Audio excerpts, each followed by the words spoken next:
Disclaimer: I doesn't claim any of the arts. All the picture shown belongs to the respective artist and company.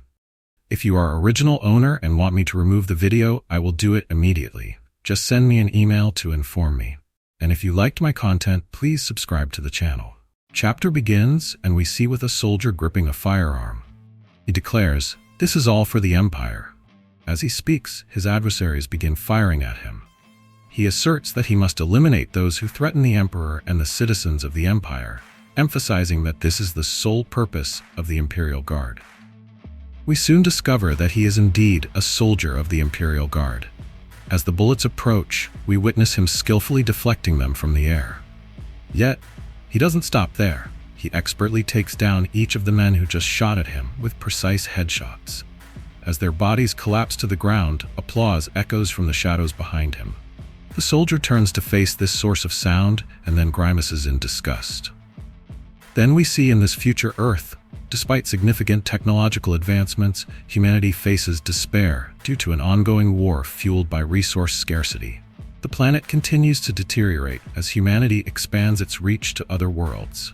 Ultimately, life on Earth comes to a halt following an invasion by an unidentified alien species. Nevertheless, the remnants of humanity traverse space and eventually discover a planet resembling Earth after their arduous journey. They name this new world Novus, meaning new home, and broadcast its coordinates across the cosmos. Consequently, scattered humans begin to converge on Novus. This new planet hosts various factions, including the Balado Federation, which is home to numerous alien species alongside Earthlings. There is also the Accretion Empire, boasting a formidable military composed of enhanced soldiers. Additionally, the Holy Korite Alliance consists of priests wielding both force energy and mental resilience. However, resources on Novus are limited. Thus, humanity once again prepares for conflict in a bid to monopolize these assets. We observe soldiers advancing within an Accretion Empire laboratory. A man looks down at a boy and informs him that he is next. He's considered unlucky as he will face numerous comparisons. This moment is crucial for him to demonstrate his abilities to his superiors. He must remember that today is significant for all trainees. The man is Hemilas Kusthoria, an Imperial Guard commander. The trainee he addresses is named Luka, who responds that only time will reveal if he truly is unfortunate. Hemilas insists that Luka must meet expectations, to which Luka agrees, acknowledging that he needs to at least master dodging and blocking bullets, an essential skill for becoming an official member of the Imperial Guards. Luka has completed all simulation training under extreme conditions and possesses enhanced spatial awareness due to synthesis and perception reinforcement techniques. 5 men loom over him. Their expressions are not confident, but rather filled with dread. He identifies them as 5 death row inmates equipped with basic cybernetic enhancements. As he draws his weapon, they immediately adopt defensive stances. Luka takes his first step forward, confidently stating that it should only take him 10 seconds. He swiftly moves past the first inmate. We barely catch a glimpse of his blade before the man's head is sent flying, leaving him utterly bewildered. Realizing their predicament, the remaining inmates aim their firearms at Luka. He sees this as an opportunity to impress the Emperor and feels compelled to do something remarkable. He wonders if he can replicate what he witnessed earlier, a man shooting bullets, but acknowledges that he has never attempted it before. Nonetheless, he knows he must succeed here. He begins meticulously analyzing every sensation emanating from the death row inmates as he waits for the precise moment when one pulls the trigger, declaring that he must heighten his senses to their maximum potential. As soon as the first bullet is fired, we see it collide with his blade. Almost immediately after, a hail of gunfire erupts from all directions aimed at him. However, Luka skillfully avoids every shot by slicing through those that pose no threat while redirecting others back at the inmates, eliminating them in turn. Hemilas watches with a smile. However, silence falls behind the Empire's flag as gunfire ceases. Luka's blade becomes soaked in blood. He quickly swings it behind him to clean it, but realizes he's exhausted. Straining so hard that blood trickles from his nose, he acknowledges that he has pushed beyond his limits. Then we hear applause increasing in tempo from another man who remarks that this performance should sufficiently elevate Luka's standing as he departs. Hamilas expresses surprise that Luka utilized ballistic trajectory control since it isn't part of the standard curriculum yet. Luka explains that he merely emulated what another trainee had done previously. Hamilas notes that this particular trainee came from a prestigious background and had received advanced training, unlike someone like Luka, who hails from an orphanage. Hamilas expresses his intention to present Luka with a gift. When Luka inquires about it, Hamilas forcefully prees open his eyelids, causing anxiety among all trainees as we hear something being crushed. Hamilas smiles and laughs in astonishment at Luka's lack of reaction. He has crushed Luka's eyeball in his hand and comments on how well Luka must have developed his pain tolerance. Luka replies that he's relieved since it was an eye he would have removed eventually anyway, and requests a new eye capable of predicting trajectories. We see the soldier from earlier observing him curiously as they introduce themselves. "My name is Ile." Ile expresses a desire to converse with Luka. Initially puzzled, Luka invites him in. Ile commends Luka's skills, while Luka discerns Ile's noble lineage based on his presence, the Karthika household, logically concluding there's no reason for hostility towards someone of noble birth, but speculating it's born out of envy since he's somewhat envious himself. Ile then offers Luka a blue pill designed to enhance focus so that Luka can rest better. Initially hesitant, Luka ultimately consumes it when Ile insists on its significance for training. Ile remarks on how impressive Luka's actions were compared to others who relied solely on instinct, while noting that Hamilas seems interested in him because he's recognized as an exceptional candidate deserving special privileges akin to Ile's mechanical eye gift.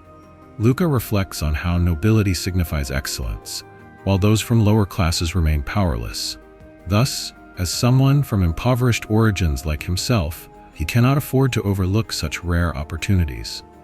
Ile appears contemplative as he echoes Luka's thoughts about nobility representing excellence, while acknowledging others may have manipulated selection processes, an assertion lacking proof, but widely believed among those without support.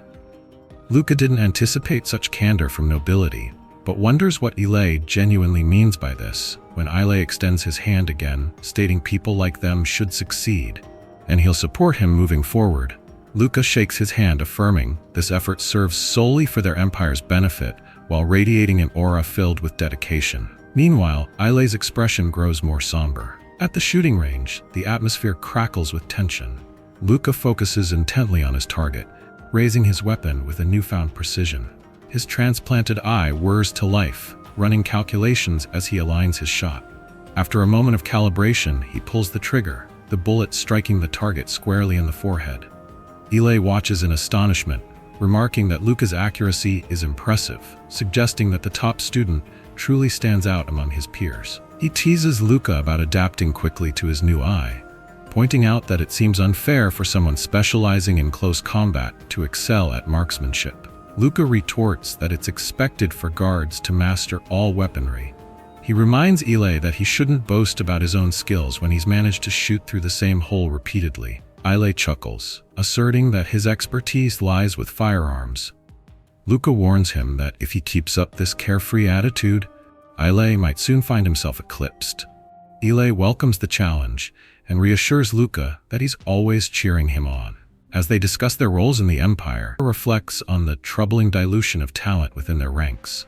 He expresses concern over how status and power can elevate even the least deserving individuals. However, he believes that if more naturally gifted individuals like himself emerge, it will become evident who truly possesses talent and who does not. Offended by what he perceives as criticism of the Empire, Luka warns Ile about the consequences of such remarks if reported to headquarters. Ile smiles knowingly and walks away, playfully acknowledging that if he intended to report it, he wouldn't have shared his thoughts in the first place. Grateful for Luka's concern for his well-being, Luka prepares for another shot, calling Ile an annoyance. Suddenly, 2 years pass and they find themselves deep into their training regimen. Hamilas addresses the group, announcing that both Luka and Ile will lead as platoon commanders during this exercise. Then he says, if any trainee has an issue with that, stand up and leave. Therefore no one stands up, and with that, Hamilas continues by informing them about a carry outpost illegally positioned within their territory. This training mission is designed to evaluate their field capabilities. He stresses that there will be no prisoners taken, and they must kill them all. Ile expresses excitement mixed with apprehension about their first true mission. Luka questions whether Ile feels anxious given his previous kills and training. Ile counters that this time they face an external threat from both the Balado Federation and the Holy Creed Alliance. Despite their shared lineage tracing back to Earth's humanity, Luka urges him not to let emotions cloud his judgment and wonders that the senior guards are there to protect them. As they survey a mechanical soldier looming behind them, Luka asserts that these guards are likely there to oversee them, and may even execute them if they attempt to take prisoners. He reinforces that on planet Nova's, other factions are merely pests to the Empire. Everyone seeks to manipulate it for personal gain. Ile contemplates this reality while observing a mother and daughter below, merely following orders as they have been taught. The scene shifts dramatically to their village engulfed in flames as Luka strides through a landscape littered with corpses amidst blaring alarm sirens. His squad ruthlessly eliminates civilians without resistance. He notes their lack of arms and expects this training exercise to conclude smoothly. However, everything changes when he encounters a terrified child frozen in fear, a non-combatant with no means of defense. A surge of conflicting emotions floods through him as he thinks about how different things could be if only he had a firearm. The child gazes up at him with tear-filled eyes, reminding him of Hamila's orders regarding prisoners. Resolute yet conflicted, Luka raises his blades but hesitates just before striking the child's face. "Play dead," he instructs urgently. It might be his only chance at survival. He knows that if headquarters learns of his hesitation, dire consequences await him. As he turns away from the child, contemplating whether to return and finish what he started, a bullet suddenly whizzes past him, exploding beside the child like a burst watermelon. Luka looks up at a nearby tower where Ile stands, shaking his head disapprovingly. Panic grips him as he wonders how long Ile has been observing him and whether Ile will keep quiet about his moment of weakness. Yet if any other trainees witnessed it, he'd need to keep an eye on Ile. Just then, an ominous magic orb appears behind Ile's head, followed by a violent explosion. "Ile?" Luka screams as a man casting spells bellows curses at them all. Realizing this man might be responsible for the blast raises alarm bells in Luka's mind. If he's capable of such destruction with his weaponry, he's a serious threat. As they lock eyes momentarily, an attacker attempts a surprise assault from above, but is swiftly obliterated by a brilliant light before reaching Luka. Heart racing at recognizing force magic in play, Luka grapples with disbelief. There's a force user among them. The man declares this isn't merely a base, but rather a settlement filled with innocents striving to survive. Luka ponders whether Captain was aware of this situation. Had they received prior warning, Ile could have taken action earlier. Ile admits he's let down his guard but acknowledges no excuses remain. However, Luka reassures him he'll manage things from here, so Ile should rest up. His hesitation has already caused enough trouble. He commands everyone else to scatter while he confronts the spellcaster alone. They leap away as the man raises his hands in confusion over their retreat. Luka deduces that this man is likely stalling for time while waiting for reinforcements. To effectively wield force magic requires preparation, specifically hand signs from its user. And as long as Luka can detect any distortions in space caused by these signs, he'll be able to respond swiftly.